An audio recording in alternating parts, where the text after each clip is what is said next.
There was speculation that he may announce ground operations or even that he would declare that the war was complete, but he didn't really say much that was new. He doubled down on threats to hit Iran harder, while at the same time now claiming that this war will be wrapped up in the next 2 to 3 weeks. So to start out here, how do you view Trump's handling of this war so far? I think the speech made clear how incoherent, nasty, illegal, and reckless the U.S. policy is.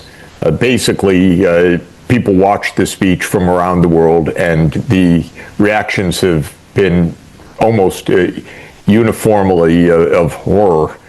That's a president of the United States, that's a thug, or the two go together right now. The president of the United States said that the United States would bomb Iran back to the Stone Ages.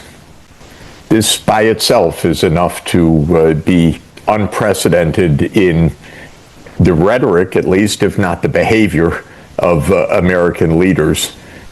Such vulgarity, such violence is absolutely beyond reckless. And it was viewed that way around the world. Second, basically the message was the war will continue and escalate in the coming weeks. Whatever this end of the war means, we're in for major destruction in both directions, from Israel and the United States on Iran, and Iranian counter responses in the other direction on the Gulf countries and on Israel. So that message was taken absolutely with alarm. A third message was the brazen, flippant irresponsibility of Trump to say, well, yes, our war led to the blocking of the main naval passage for 20% of the world's energy supply, but that's not our business. You guys fix it, and it's easy. This is so profoundly irresponsible and false. There's nothing easy about this issue, and so irresponsible that, well, yeah, it's not our problem, that it left the rest of the world aghast. Also, Trump continues to show that he's an economic ignoramus. The tariffs were enough to show that last year, but when he said, this doesn't affect the United States, this isn't our problem, he seems to understand nothing, that there is a worldwide energy market, a worldwide market for oil and for gas. It's interconnected. The United States consumers, his voters, are paying vastly more for their gas at the gas pump, whether he knows it or not. And that's just the tip of the iceberg in terms of the effects of this massive disruption and destruction of Middle East energy supplies on the world, because not only is there a shortage already of oil and aviation fuels in many places and soaring prices, but the downstream uses of products in helium, for example, which is used for many high-tech products and which is also disrupted. All of this is going to hit hard the entire world economy, including the U.S. economy. So Trump's speech at least was clarifying to the world that the U.S. is led by viciousness and incompetence. This was made very clear. The market reactions were very quick. Even as the speech was going on, oil prices were soaring. By the end of the speech, Brent crude, which is the benchmark price for oil, had increased from about $99 a barrel to about $106 a barrel in the 30 minutes of the speech, and then have risen farther since then.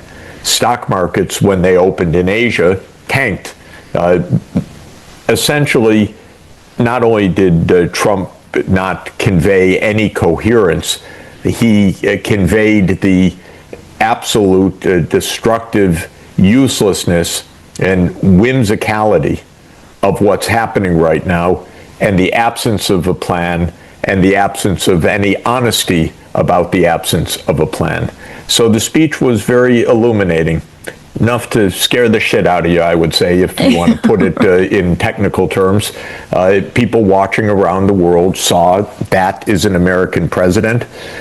And interestingly, I read occasionally the comments, usually with a lot of frustration, in some of our mainstream newspapers. They're usually pretty belligerent. There's a good deal of jingoism and militarism that you find in comment sections. People post, of course, anonymously, so they make outrageous statements. In the Financial Times today, in the story that covered Trump's speech, it was quite amazing. Dozens and dozens and dozens of comments saying the man is a loon. The man is absolutely out of his mind. America has completely lost it. The dangers are immense. There was not one that said, good speech. The president's on the case. That's unusual. This is not by nature an anti-American newspaper by any means. This is a financial newspaper. So it's a London and a Wall Street newspaper. Every comment was negative. That tells you something about how this behavior is being received.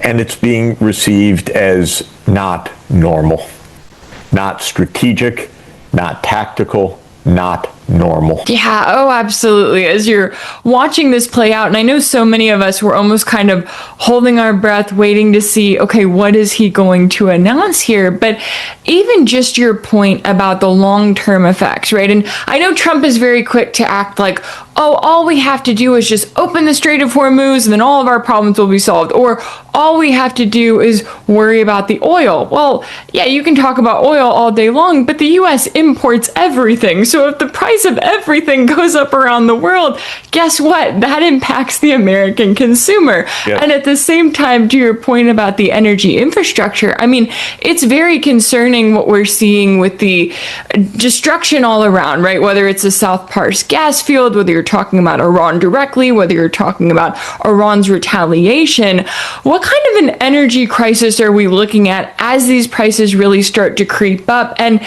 is this going to be long term, even if the war were magically wrapped up tomorrow? Tomorrow, it would be a legacy of several months. Wrapping this up, quote unquote, in a month or two, it could be destruction that lasts for many years. Trump's accounting of war chronology was another delusion of the speech when he said, well, World War II took this many years and this one took this many years. What he is not able to fathom is the amount of destruction of the cornerstone of the world's hydrocarbon supply in a short period of time. The oil fields and gas fields in the Persian Gulf region, in the Arabian Peninsula, are just exposed. They're open. They're not protected by complex anti-missile systems. You build an oil field, you don't expect it to be bombed. The refineries are not protected. The port facilities are not protected. We don't even have I shouldn't say we. I don't want to be associated with the United States vulgarity in this, but the countries in the region do not have the anti-missile interceptors. They basically run out anyway, but they were not protecting the gas and oil fields. They were protecting the U.S. military installations. And so we have the 1/3 of the world's petroleum supply in this immediate region, and the destruction of the fields is proceeding rapidly. It hasn't proceeded fully. There's been some restraint on the Iranian side. But now that they know they're fighting for their survival against a mad duo, because I would count Netanyahu as every bit as crazy as Mr. Trump, that want to destroy Iran and its 5,000-year civilization, that they will target, of course, more and more of the region, and the pain is going to be very high. So one then asks the question, how high? And here we don't know. Everybody's guessing. Trump says we've beaten them. They're done. They have no retaliatory capacity. Most military experts think this is absurd. That a country of this size, of 100 million people almost, of a vast geography, of a large military that has understood for years to protect its assets because they are likely to be attacked by Israel and the United States, that you don't undo all of that within 6 or 8 weeks. It hasn't ever happened that way.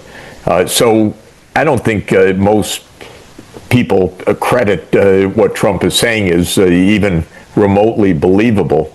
And what worries me is the amount of destruction, therefore, that can take place in 6 weeks, 8 weeks, 10 weeks.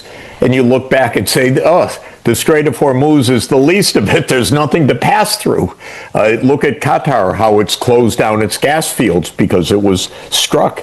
And that's just the beginning of what will happen in even the next few weeks, the way we're going. So when you see Iran's retaliation here, I mean, it really is unprecedented the way in which Iran is refusing negotiations with the US. They say Trump claims that talks are ongoing, but at the same time, you also have, it's not just Iran launching these attacks, it's Hezbollah in Lebanon launching ambush attacks targeting Israel over the border. It's Ansar Allah in Yemen now getting involved. This axis of resistance, as they call themselves, how do you see the significance of the challenge that they are presenting to the US as this is not just a military war, but also an economic war? We need to remember the context, which is that Iran has been trying to negotiate for more than a decade. In fact, 10 years ago, a little more than 10 years ago, Iran signed the Joint Comprehensive Plan of Action, JCPOA, which Trump himself referenced. He said how wonderful it is that he ripped it up. This fool, which he is, ripped up the agreement that would have prevented all of this. That agreement put Iran under strict scrutiny of the International Atomic Energy Agency. It was Iran's way of saying, we don't want a nuclear weapon, come and look, verify, monitor. And, of course, Trump ripped it up. So Iran tried to negotiate last year. I met many of the Iranian leaders in that context. I said, be careful. These people are thugs, which they are. The Israelis are murderous, in my view. Just look at Gaza. So I said, just be careful. And of course, it was going into the 6th round of negotiation, where both sides said we're making progress, that the U.S. and Israel launched their war on Iran. Well, they came back this time again and said, we want to negotiate. I had to say, oh my God, just be careful. This is not in good faith. But the Iranians actually, I know, they really wanted to negotiate. And they got their heads blown off, literally. Trump talked about decapitation as if this is a normal part of American foreign policy. Let's just go kill all of them. So when we say the Iranians aren't negotiating right now, it's after they have tried repeatedly to negotiate and been assassinated for their problems, been attacked for their efforts. And this time they're fighting back because now it's existential for them. And, okay, thank Mr. Trump. He explained the goal. The goal is to put them back in the Stone Age.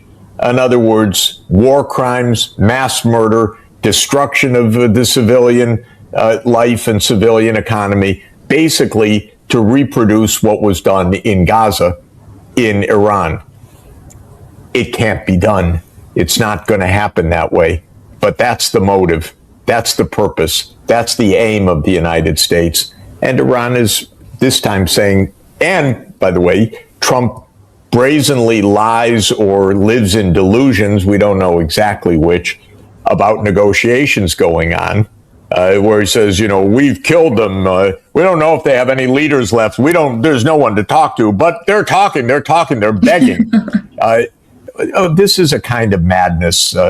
Either such brazen lies, which get disconfirmed within 2 minutes, or outright delusions, which could be another explanation of this.